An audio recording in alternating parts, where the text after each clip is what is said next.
ఈరోజు ఆడ లంబాడి సోదరిమణులు భూమి పోయి ఇండ్లు పోయి అసలు పూర్తిగా సర్వం కోల్పోయిన నిరాశ్రయులుగా నిలబడే పరిస్థితి వచ్చింది. అందుకే అధికారులకు, ముఖ్యంగా కలెక్టర్లకు, ఇరిగేషన్ అధికారులకు, ఆర్ఎండ్బి అండ్ పంచాయతీరాజ్ అధికారులకు, వ్యవసాయ శాఖ అధికారులందరూ కూడా నేను సూచన చేసిన, శాశ్వతంగా ఈ సమస్యల పరిష్కారం కోసం అంచనాలను ప్రిపేర్ చేయండి. ఇసుక మేటలకు కూడా ప్రత్యేకంగా నిధులు ఇచ్చి మళ్ళీ వ్యవసాయ యోగ్యమయ్యేటట్టుగా వాళ్లకు నిధులు ఇచ్చేటట్టు, మునిగిపోయిన పంటకు నష్టపరిహారం కూడా ఇచ్చేటట్టు, కొట్టుకుపోయిన రోడ్లు, ప్రాజెక్టులను కూడా మళ్ళీ తిరిగి నిర్మించడానికి ఈరోజు అన్ని నిర్ణయాలు తీసుకుంటున్నాం. ఇప్పుడు ఇక్కడి నుంచి వెళ్ళిన తర్వాత ఇంకా కొన్ని ప్రాంతాలను పర్సనల్గా చూసి కలెక్టర్లను అందరినీ అందరు అధికారులతో మాట్లాడి అన్ని సమస్యలు పరిష్కరించే బాధ్యత ప్రభుత్వం తీసుకుంటుంది. ఎప్పుడూ రానంత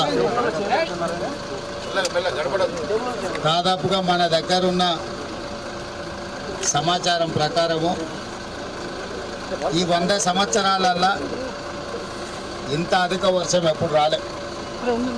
ఈ సందర్భంలో ప్రభుత్వం చేయగలిగిన సహకారమే కాదు, మీ స్థానిక శాసనసభ్యుడు మిత్రుడు మదన్ మోహన్ రావు గారు మీ కష్టం ఉన్నన్ని రోజులు మీతోనే ఉండి రాత్రి పగళ్ళు పనిచేసి మిమ్మల్ని ప్రాణ నష్టము, ఆస్తి నష్టం జరగకుండా మీకు ఒక మనోధైర్యాన్ని ఇచ్చి వారు మిమ్మల్ని కాపాడుతున్నారు.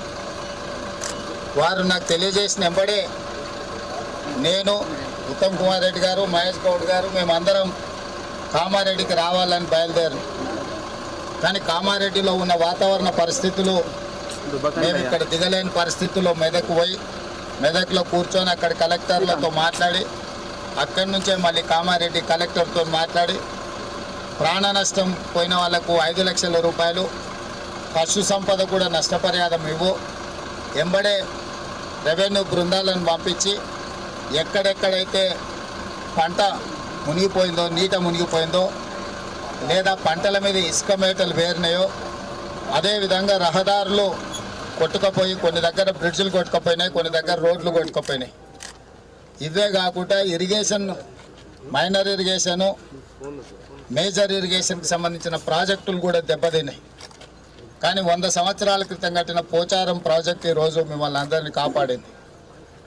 అక్కడ కూడా కొంత, అక్కడ ఉన్న వ్యవస్థ కూడా కొంత దెబ్బతిన్నది. తక్షణమే తాత్కాలికంగా ఇవన్నీ కూడా రిపేర్లు చేయడం జరిగింది. కానీ ఇది ఎల్లారెడ్డి శాసనసభ నియోజకవర్గంలో జరిగిన నష్టానికి తాత్కాలిక రిపేర్లు సరిపోవు. అందుకే ఈరోజు ప్రత్యక్షంగా చూడడానికి రెవెన్యూ మంత్రి గారు, సీతక్క గారు, శాసనసభ్యులు, పిసిసి అధ్యక్షుడు, అధికారుల బృందాన్ని, షబీర్ అలీ గారిని అందరినీ తీసుకొని ఈరోజు ఇక్కడికి ఎందుకు వచ్చినాం అంటే ప్రత్యక్షంగా మేము కళ్ళతో చూస్తే మీకు వచ్చిన కష్టం, మీకు జరిగిన నష్టం ఒక అవగాహన వస్తే మిమ్మల్ని ఆదుకోవాలనేదే ప్రధానమైన ఆలోచన. ఈరోజు ఆడ లంబాడి సోదరిమణులు భూమి పోయి ఇండ్లు పోయి అసలు పూర్తిగా సర్వం కోల్పోయిన నిరాశ్రయులుగా నిలబడే పరిస్థితి వచ్చింది.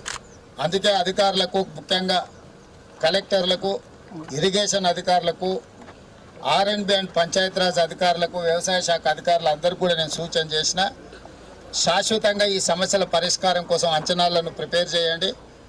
ఇసుక మేటలకు కూడా ప్రత్యేకంగా నిధులు ఇచ్చి మళ్ళీ వ్యవసాయ యోగ్యమయ్యేటట్టుగా వాళ్లకు నిధులు ఇచ్చేటట్టు, మునిగిపోయిన పంటకు నష్టపరిహారం కూడా ఇచ్చేటట్టు,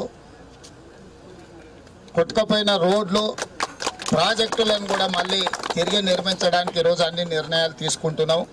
ఇప్పుడు ఇక్కడి నుంచి వెళ్ళిన తర్వాత ఇంకా కొన్ని ప్రాంతాలను పర్సనల్గా చూసి కలెక్టర్లను అందరినీ అందరు అధికారులతో మాట్లాడి అన్ని సమస్యలు పరిష్కరించే బాధ్యత ప్రభుత్వం తీసుకుంటుంది.